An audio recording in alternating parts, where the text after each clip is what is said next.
Fica quieto. Vem comigo. A voz era baixa, quase um sussurro. Mas tinha urgência.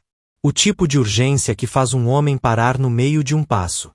Daniel Moreira tinha acabado de sair pela porta da frente da sua mansão no Jardim Europa, em São Paulo. Ajustava o relógio com uma mão enquanto segurava o celular e as chaves do carro com a outra. Estava atrasado, como sempre.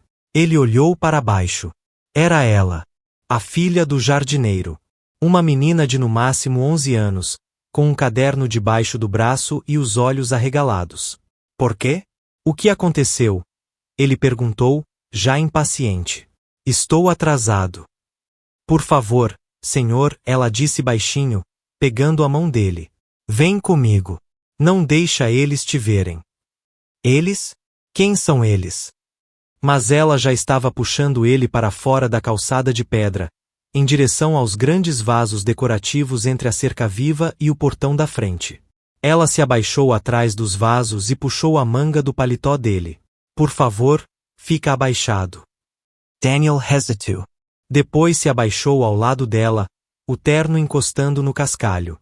Dali, ele podia ver o portão e o sedã preto esperando do lado de fora, motor ligado. O motorista estava de pé ao lado do carro. Por que a gente tá se escondendo? Ele sussurrou. Ela apontou para o portão. Aquele não é o seu motorista. Claro que é.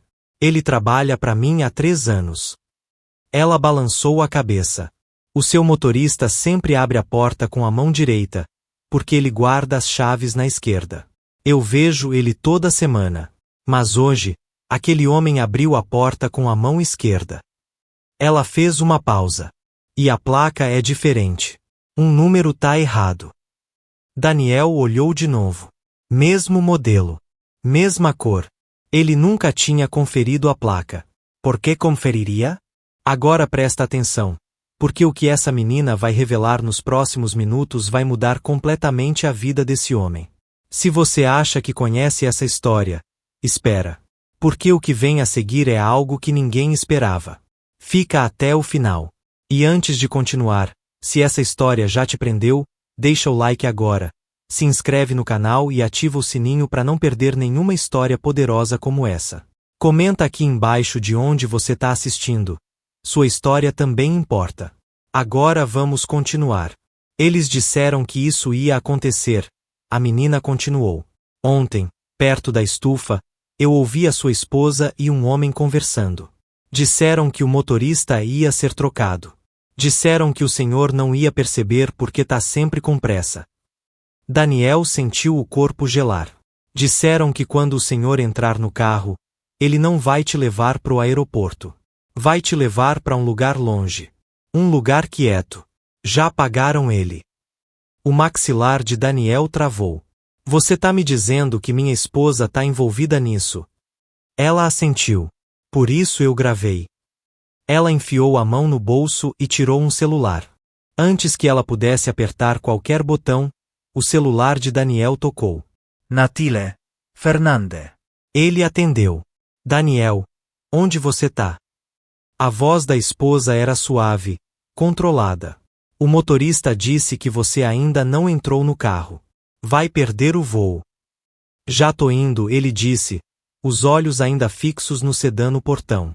Então anda. Essa reunião a gente planejou por semanas. Eu sei. Tô a caminho. Desligou. Guardou o celular no bolso. Levantou, sacudiu a poeira da calça e disse: preciso ir. Não dá para administrar uma empresa atrás de um vaso de planta. Antes que ele desse 2 passos, ela segurou a mão dele de novo. Com força. Uma força que ele não esperava de uma criança. Senhor, ela disse. Se eu tiver errada, o senhor pode ficar com raiva de mim. Meu pai pode perder o emprego. A gente pode ir embora. Mas se eu tiver certa e o senhor entrar naquele carro, o senhor não volta mais. Ele respirou fundo. O que exatamente você ouviu? Ela abaixou a voz ainda mais. Disseram que quando o senhor entrar no carro, vão tirar o celular e a carteira. Vão te levar para um lugar onde ninguém escuta nada. Não vão te dar comida até o senhor ficar fraco demais. Aí todo mundo vai achar que o senhor sumiu. E depois de um tempo, o dinheiro do seguro vai para sua esposa. Daniel sentiu algo frio deslizar pelo peito. Mas balançou a cabeça. Minha esposa ficou do meu lado quando eu não tinha nada. A menina puxou a manga dele de novo. Vem comigo. Não deixa eles te verem. Ela o guiou pela lateral da cerca viva até os fundos do jardim, perto da estufa de vidro. Pararam atrás de uma fileira alta de arbustos. Dali, ele viu duas figuras caminhando pelo caminho de pedra. Fernanda Moreira, num vestido claro, o braço apoiado no braço de um homem que Daniel nunca tinha visto antes. Eles pararam perto da porta da estufa. O homem disse algo. Fernanda riu baixo. Depois estendeu a mão, tocou o rosto dele e o beijou. Daniel não se mexeu. Não falou. Não respirou. Fernanda encostou a testa na dele. Só mais um pouco, ela disse, alto o suficiente para Daniel ouvir. Quando isso acabar, a gente não precisa mais se esconder. E eu te amo. O ar desapareceu dos pulmões de Daniel. Ao lado dele, a menina ficou em silêncio. Não precisava dizer nada. Depois que as duas figuras se separaram, Fernanda voltando calmamente para casa, o homem andando para outro lado com as mãos nos bolsos, Daniel finalmente falou. Mas a voz parecia de outra pessoa. Alguém mais velho. Me concedeu. A gravação, ele disse. Deixa eu ouvir. Ela entregou o celular imediatamente, como se já esperasse esse pedido. Daniel apertou o play. Vento entre as folhas. O ranger da porta da estufa. Depois a voz de Fernanda. Quando ele entrar no carro, tá feito. Ele não vai chegar no aeroporto. Quando alguém perceber que tem algo errado, ele já vai ter sumido. A voz do homem, calma e prática. O motorista sabe para onde levar. O lugar tá pronto. Sem câmeras, sem vizinhos, sem celular, sem comida, até ele entender que não vai voltar. Fernanda de novo. E o seguro? Você é a beneficiária. Quando ele for declarado desaparecido, o dinheiro vem para você. Só precisa esperar. Um silêncio curto. Depois Fernanda, a voz mais fria do que Daniel jamais tinha ouvido. Eu dei 15 anos da minha vida para ele. Se eu sair, saio sem nada. Eu não vou sair sem nada. A gravação acabou. Daniel ficou parado, segurando o celular, olhos fechados, ouvindo o silêncio depois que as vozes desapareceram. Você entendeu tudo isso? Ele perguntou. Nem tudo, ela disse com honestidade. Mas entendi que iam te levar para algum lugar e não deixar o senhor voltar. Ele assentiu devagar. Eu quase entrei naquele carro. Olhou para ela. Por que você não contou pro seu pai? Ela pensou antes de responder. Porque meu pai trabalha aqui. Se eu tivesse errada, ele podia perder o emprego. E se eu tivesse certa, achei que talvez as pessoas erradas iam saber antes do senhor. Daniel ficou olhando para ela por um longo momento. Depois devolveu o celular. Você fez a coisa certa, ele disse. A partir de agora, você não fala sobre isso com ninguém além de mim. Ninguém da casa, ninguém que fizer perguntas. E fica perto do seu pai. Ela assentiu. Obrigado, ele disse. Ela pareceu surpresa. Pelo quê? Por me contar a verdade. A maioria das pessoas na minha vida tem muito cuidado com o que me dizem. Você não teve cuidado. Você foi honesta. Isso pode ter salvado minha vida. Daniel voltou para dentro da casa como um homem entrando num lugar que nunca tinha visto antes. Tudo parecia igual. O piso de mármore, as janelas altas, os móveis caros que ninguém realmente usava. Mas agora ele percebeu algo que nunca tinha notado. Como a casa era silenciosa. Não era um silêncio de paz. Era um silêncio vazio. Ele entrou no escritório e fechou a porta. Sentou atrás da mesa, mas não ligou o computador. Ficou ali, as mãos apoiadas na mesa, olhando para nada. Depois de um longo tempo, pegou o celular e ligou para um número que não usava há meses. Ricardo Mello. Advogado. Amigo antigo. Você devia estar no avião agora, Ricardo disse quando atendeu. Ricardo, Daniel disse, a voz calma mas diferente. Preciso de um favor. E preciso que você escute com atenção. Ricardo ficou em silêncio. Conhecia aquele tom. Não era tom de quem fala de contratos. Tô ouvindo. Preciso que você descubra tudo sobre as apólices de seguro da minha esposa, Daniel disse. Seguro de vida, beneficiários, datas, qualquer mudança recente. Quero tudo. Houve uma pausa. Isso é um pedido estranho, Ricardo disse devagar. Aconteceu alguma coisa? Sim, mas explico depois. Por enquanto, me diz, se um marido desaparece, não confirmado morto, só desaparecido, o seguro de vida ainda pode ser pago. Silêncio do outro lado. Depois Ricardo, mais sério, sim, mas leva tempo. Normalmente um tribunal precisa declarar a pessoa legalmente morta. Por que você tá me perguntando isso? Daniel olhou pela janela em direção à estufa. Porque acho que alguém tá planejando me fazer desaparecer. Isso não é o tipo de coisa que alguém fala de brincadeira, Daniel. Eu não tô brincando. Quer que eu chame a polícia? Ainda não. Se eu for à polícia agora, vira escândalo. Se vira escândalo, todo mundo começa a falar. E as pessoas por trás disso podem fugir ou mudar o plano. Primeiro eu quero a verdade. Não o que eu acho, não o que eu sinto, a verdade. Depois eu decido o que fazer. Tá bem, Ricardo disse. Vou começar pelo seguro. E Daniel, cuidado em quem você confia até a gente saber mais. Daniel Quaesriu. Esse é exatamente o problema. Tô começando a perceber que talvez eu não saiba em quem posso confiar. Depois que desligou, Daniel ficou olhando as fotos na estante atrás da mesa. Uma delas tinha 15 anos. Ele e Fernanda na frente de um apartamento pequeno. Os dois mais jovens. Os dois sorrindo como se o mundo estivesse só começando. Eu dei 15 anos para ele, ela tinha dito na gravação. Daniel olhou para o homem mais jovem na foto. Aquele homem acreditava que o sucesso ia proteger tudo. Uma batida suave na porta. Entra. Fernanda abriu a porta devagar e sorriu quando o viu. Mas o sorriso não chegou nos olhos. Aí está você. Disseram que você nunca entrou no carro. O que aconteceu? Perdeu o voo. Daniel olhou para ela por um longo momento. Notou coisas pequenas agora. O jeito que ela ficava parada. O jeito que observava o rosto dele antes de falar de novo. Resolvi não ir, ele disse com calma. Não ir? Daniel? Essa reunião. Eu sei. Vou remarcar. Ela entrou mais no escritório. Você tá bem? Parece cansado. Não dormi bem. Ela assentiu.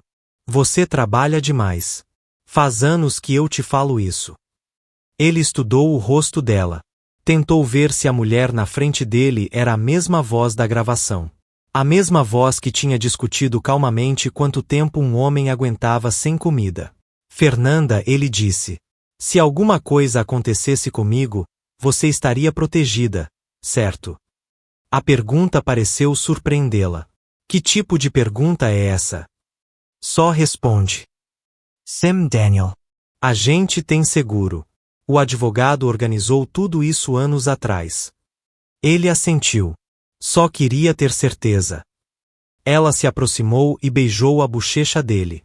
Tenta descansar hoje, disse. Você precisa. Quando ela saiu e fechou a porta, Daniel ficou parado por um longo tempo. Porque agora ele sabia de algo que tornava o mundo um lugar muito diferente. A parte mais perigosa do dia dele não era entrar no carro errado. Era sentar na mesa de jantar com alguém que estava esperando ele desaparecer. Na manhã seguinte, Daniel acordou antes de todo mundo. Às 6h15, uma mensagem de Ricardo. Me liga quando tiver sozinho. Daniel saiu pro terraço e ligou. Você tinha razão em perguntar, Ricardo disse. Tem uma apólice de seguro de vida no seu nome. Muito maior do que eu esperava. Quanto? 20 milhões. E a Fernanda é a beneficiária principal. Daniel olhou para os topos das árvores iluminados pelo sol da manhã. Quando a apólice foi atualizada pela última vez? 6 meses atrás. O valor foi aumentado significativamente. 6 meses. Daniel repetiu. Você lembra de ter assinado alguma coisa? Daniel pensou nas centenas de documentos que assinava todo mês. Contratos, aprovacoes, renovacoes. Eu assino muita coisa, ele disse. Coisa demais. O aumento exigiu a sua assinatura, Ricardo continuou. Mas a papelada foi submetida pelo seu escritório. Tudo parece oficial, limpo. O que significa que alguém planejou isso com cuidado. Isso não foi uma ideia repentina, Daniel disse. Não. Isso foi planejado. E o motorista? Ainda tô investigando. Mas achei outra coisa. A Fernanda tem se encontrado com alguém regularmente nos últimos meses. Almoços, entradas em hotéis, viagens que não eram eventos de caridade. Mesmo tendo visto o beijo com os próprios olhos, ouvir a confirmação ainda doía. Sabe quem é? Rafael Oliveira. Sem ficha criminal grave, mas cheio de dívidas. Investimentos ruins, empréstimos que não consegue pagar. Exatamente o tipo de homem que aceitaria um plano desses se alguém prometesse uma recompensa grande. Dinheiro, Daniel disse baixo. Sempre volta pro dinheiro. Nem sempre, Ricardo respondeu. Às vezes volta pro ressentimento. O dinheiro é só a ferramenta. Depois de desligar, Daniel foi ao jardim. A menina estava no muro de pedra de sempre. Quando você ouviu eles conversando, ele disse, falaram sobre quando exatamente. Ela pensou. Disseram que primeiro iam te levar para um lugar pequeno. Depois iam te mover de novo. O homem disse algo como, a gente não quer que ele seja encontrado rápido demais. Falaram o nome do motorista? Ela balançou a cabeça. Não. Mas disseram que ele já foi pago. E disseram que o senhor nunca olha pro rosto do motorista porque tá sempre olhando pro celular quando entra no carro. Daniel quase sorriu. Mas não era um sorriso feliz. Era o sorriso de um homem percebendo como sua vida tinha se tornado previsível. Mais alguma coisa? Ela assentiu devagar. A sua esposa perguntou pro homem, tem certeza que ele não vai conseguir sair? E o homem disse, não se ele tiver com fome suficiente. Daniel olhou para as paredes de vidro da estufa, tão inofensivas 2 dias atrás. Obrigado, ele disse. Você tá me ajudando mais do que imagina. Ela olhou para ele e disse algo simples. Meu pai diz que quando alguma coisa tá errada no jardim, tem que consertar antes que se espalhe. Daniel assentiu. Seu pai é um homem muito sábio. Enquanto voltava para casa, Daniel entendia com clareza agora. Isso não era só sobre sobreviver. Era sobre entender quem esteve ao lado dele todos esses anos. A coisa mais perigosa na vida de Daniel Moreira não era o dinheiro. Era a agenda. Sua vida inteira funcionava por agendas. Voos, reuniões, conferências, jantares beneficentes. Cada hora do dia era planejada, confirmada e compartilhada com assistentes, motoristas e organizadores. Se alguém quisesse saber onde ele estaria a qualquer momento, bastava olhar o calendário. E a pessoa que mais conhecia sua agenda era sua esposa. Daniel sentou no escritório com uma cópia impressa da agenda semanal. Circulou o voo que deveria ter pegado. Circulou o jantar daquela noite. Circulou o evento da semana seguinte. Cada um desses compromissos tinha transporte organizado com antecedência. Cada um tinha um motorista. Cada um tinha um momento em que ele sairia de casa, entraria num carro e confiaria que o carro o levaria aonde deveria ir. Pegou uma caneta e escreveu no topo da página. Se você controla a agenda, você controla o homem. Ligou pro escritório. A partir de agora, qualquer mudança na minha agenda passa diretamente por mim. Não pela Fernanda. Não por mais ninguém. Só eu. Naquela tarde, foi ao jardim de novo. Encontrou o jardineiro consertando uma seção da cerca. Você conserta as coisas assim que quebram. Daniel perguntou. Se esperar, a cerca toda fica fraca, o jardineiro disse. Aí um dia tudo cai de uma vez. Acho que foi isso que aconteceu com a minha vida, Daniel disse baixo. Não percebi as quebras pequenas. Perto dali, a menina sentava na grama com um caderno. Daniel foi até ela e olhou. Ela estava desenhando o portão, a entrada, os vasos, o carro. Detalhes pequenos, cuidadosamente feitos. Você tá desenhando aquela manhã, Daniel disse. Pra eu lembrar, ela disse. Consegue desenhar o homem que você viu com minha esposa? Ela pensou um momento, depois assentiu. Começou a desenhar devagar, o formato do rosto, o cabelo, o jeito que ele ficava parado com as mãos nos bolsos. Naquela noite, Daniel fez algo que não fazia há muito tempo. Chegou pro jantar na hora. Fernanda já estava sentada. Velas successes. Mesa perfeita. Qualquer pessoa olhando de fora veria um casal bem-sucedido tendo um jantar elegante. Comeram em silêncio educado antes dela falar. Remarcou a reunião de Chicago. Sim. Bom, era importante. Ele olhou para ela do outro lado da mesa e percebeu algo simples e devastador ao mesmo tempo. Ele não conhecia mais essa pessoa. Talvez não conhecesse há muito tempo. Fernanda, ele disse. Você já sentiu que a gente virou estranho morando na mesma casa? Ela olhou para ele, surpresa. Que coisa estranha de dizer no jantar. É estranho? Ele perguntou. Ou é verdade? Ela não respondeu. Pegou a taça de vinho e tomou um gole devagar. Daniel percebeu que essa mesa de jantar, bonita, quieta, perfeita, agora era mais perigosa que qualquer negócio que ele já tinha fechado. Porque a pessoa sentada na frente dele não era mais só a esposa. Era uma pessoa com um plano. E agora ele precisava de um plano melhor. Na manhã seguinte, Daniel fez algo que pareceria completamente normal para qualquer pessoa assistindo. Mas para ele, era parte de um teste muito cuidadoso. Às 8h30, saiu pela porta da frente com a pasta, o celular e as chaves. Vestido para uma reunião que não tinha a menor intenção de comparecer. O sedã preto já esperava no portão. Desta vez, ele não foi direto pro carro. Parou nos degraus da frente e olhou em volta devagar, como um homem apreciando o ar da manhã. O motorista abriu a porta traseira. Com a mão esquerda, Daniel notou imediatamente. Caminhou até o carro, mais devagar que o normal. O motorista evitava contato visual, não completamente, mas o suficiente para ser perceptível se alguém estivesse prestando atenção. Daniel parou a alguns passos da porta aberta. Bom dia. Bom dia, senhor. Daniel Alhu pra placa.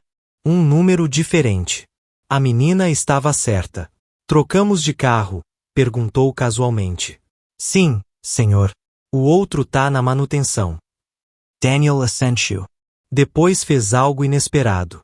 Abre o porta-malas. Esqueci uma pasta lá de ontem. O motorista hesitou por uma fração de segundo. Depois foi até a traseira e abriu o porta-malas. Daniel não foi até lá. Recuou um passo. Na verdade, deixa. Pego depois. Fechou a porta traseira ele mesmo.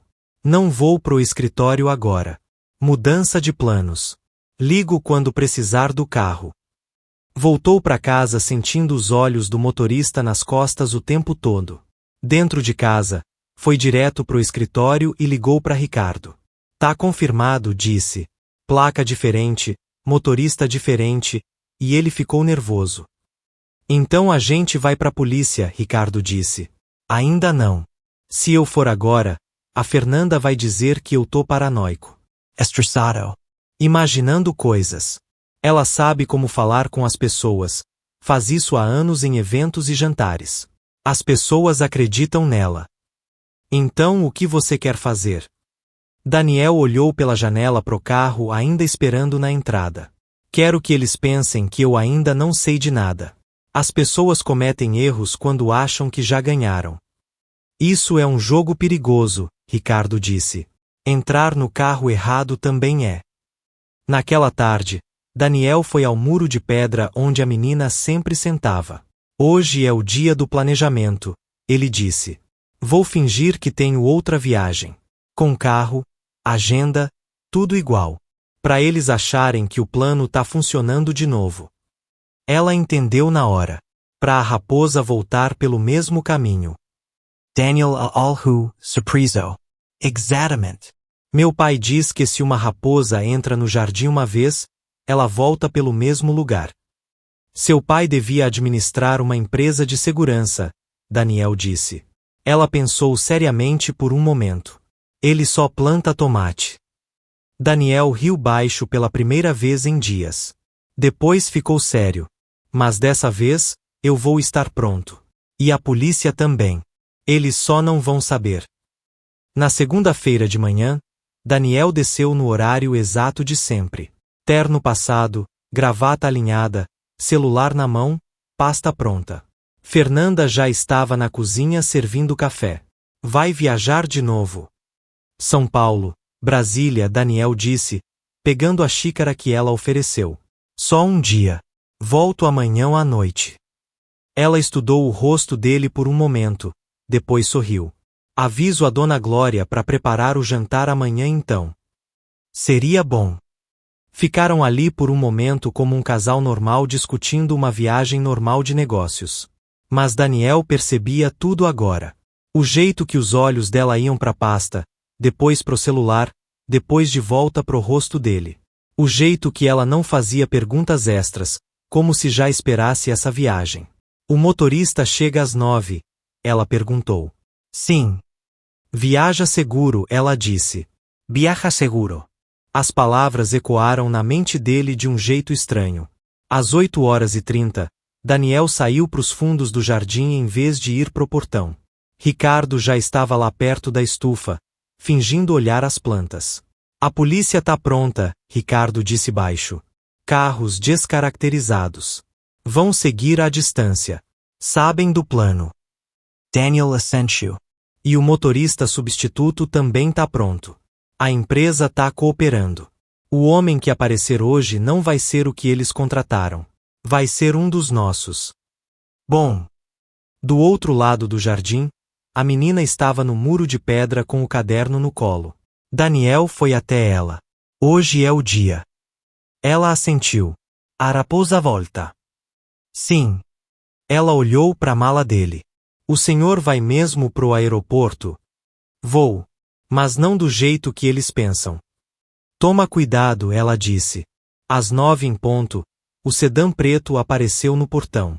Daniel caminhou devagar até a frente da casa, a mala rolando atrás dele. Fernanda estava perto da porta, observando. Tem tudo. Sim. Ela se aproximou e beijou a bochecha dele. Me liga quando pousar. Por um breve momento, ficaram muito perto. E Daniel percebeu que se não tivesse ouvido aquela gravação, se não tivesse visto ela no jardim com aquele homem, esse momento teria parecido completamente normal. Essa era a parte mais assustadora. Entrou no carro.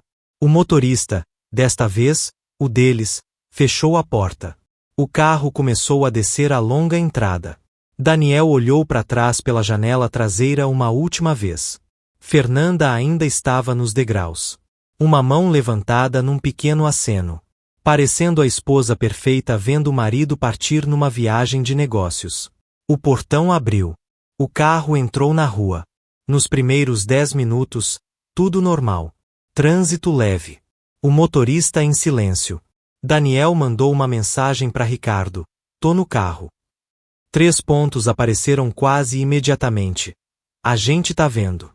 Continua. Passaram a saída para a rodovia. 5 minutos depois, o carro fez algo muito sutil. Não virou onde deveria. Em vez de pegar a estrada pro aeroporto, continuou reto, em direção a uma área industrial com galpões e terrenos vazios. Daniel sentiu o coração desacelerar, não acelerar. Tudo estava acontecendo exatamente como planejado. O motorista falou pela primeira vez. Senhor, a gente tá pegando uma rota diferente. Tem trânsito na via principal. Daniel olhou pela janela. Estrada vazia. Sem carros, sem pessoas.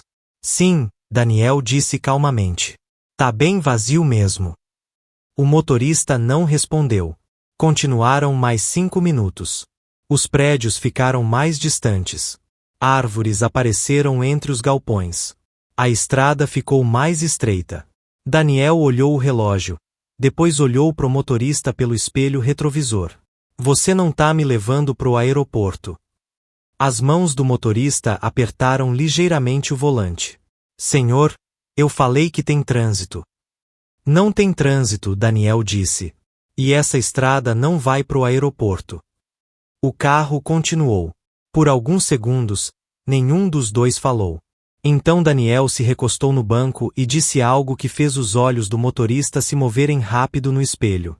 Você foi pago em dinheiro vivo, não foi? Por isso te escolheram. Sem registro bancário, sem vínculo com a empresa. Só um homem com carteira de habilitação e uma dívida. O maxilar do motorista travou. Não sei do que o senhor tá falando. Claro que não sabe, Daniel disse. Porque na sua versão da história, você é só um motorista seguindo instruções. Ele se inclinou para frente. Sabe o que acontece com quem ajuda a sequestrar alguém por dinheiro? Não no cinema. Na vida real. O motorista não respondeu. Na vida real, as pessoas que planejam o crime fazem acordo. As pessoas que dão as ordens fazem acordo. As pessoas que pagam fazem acordo. E o homem que dirigiu o carro vai para a cadeia. O motorista engoliu em seco. Acha que eles vão te proteger? Daniel perguntou. Para eles, você não é um parceiro. Você é uma ferramenta. E quando a ferramenta é usada, ela é descartada. O carro desacelerou conforme se aproximavam de um portão de metal largo que dava para um galpão antigo. Cerca alta, sem casas por perto, sem gente andando. Exatamente o tipo de lugar onde um homem podia sumir. O motorista estendeu a mão para um controle remoto no painel. O portão começou a abrir com um barulho de metal arrastando. Antes de entrar aí, Daniel disse calmamente, você precisa saber de uma coisa. O motorista não olhou para ele. Tem 2 carros descaracterizados da polícia atrás de nós. E mais um no final dessa estrada. E o homem que te contratou já tá sendo vigiado. A cabeça do motorista virou pro espelho. Você tá mentindo. Daniel balancou a cabeça devagar. Eu sou um empresário. Eu não minto quando a verdade é mais útil.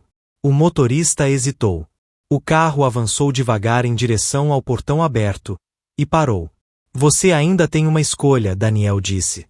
Pode entrar por aquele portão e virar parte de um caso de sequestro. Ou pode dar ré e virar testemunha. As mãos do motorista tremiam. Eles disseram que ninguém ia se machucar. Disseram que era só para te manter num lugar por alguns dias. Isso ainda é sequestro, Daniel disse. O motorista olhou pro portão aberto. Depois olhou para a estrada atrás. No final da rua, um carro escuro apareceu e começou a se aproximar devagar. Depois de 10 longos segundos, ele tomou a decisão. Colocou o carro em ré.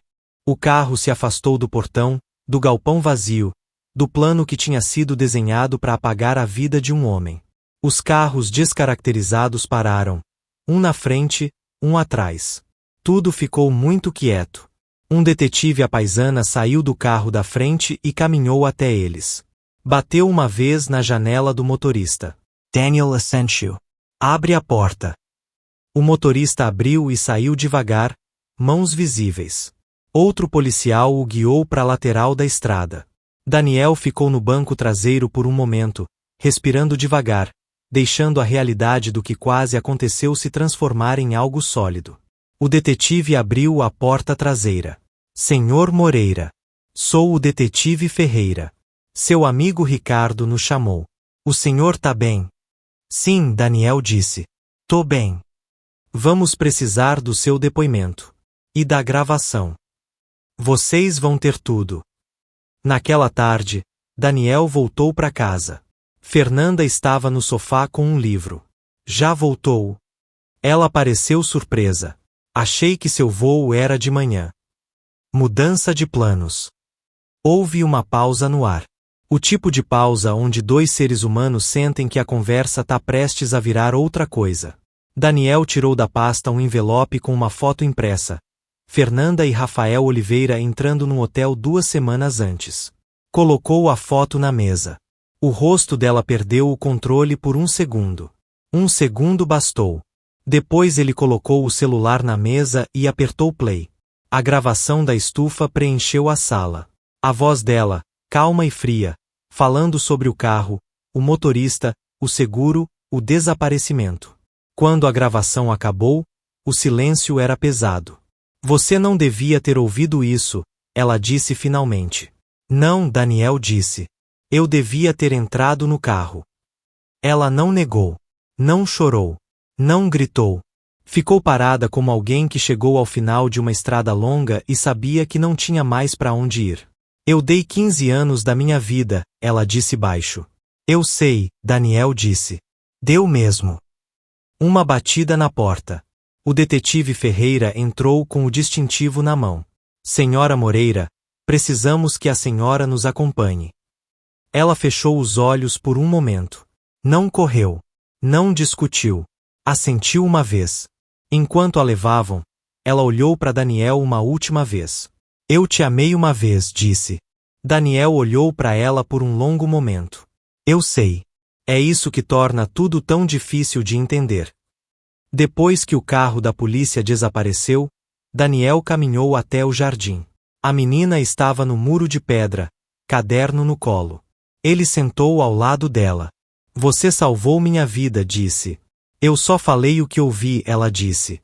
A maioria das pessoas ouve coisas e fica em silêncio. Você não ficou. Ela pensou. Meu pai diz que fazer a coisa certa não deixa a vida mais fácil, mas ajuda a dormir à noite. Daniel olhou para o jardim, para a estufa, para a estrada longa que se curvava em direção ao portão onde um carro diferente tinha esperado. Poder, dinheiro e sucesso tinham construído o mundo dele. Mas a pessoa que salvou sua vida era a única naquele mundo que não tinha nada disso. Só coragem e senso de certo e errado. E isso, ele nunca ia esquecer.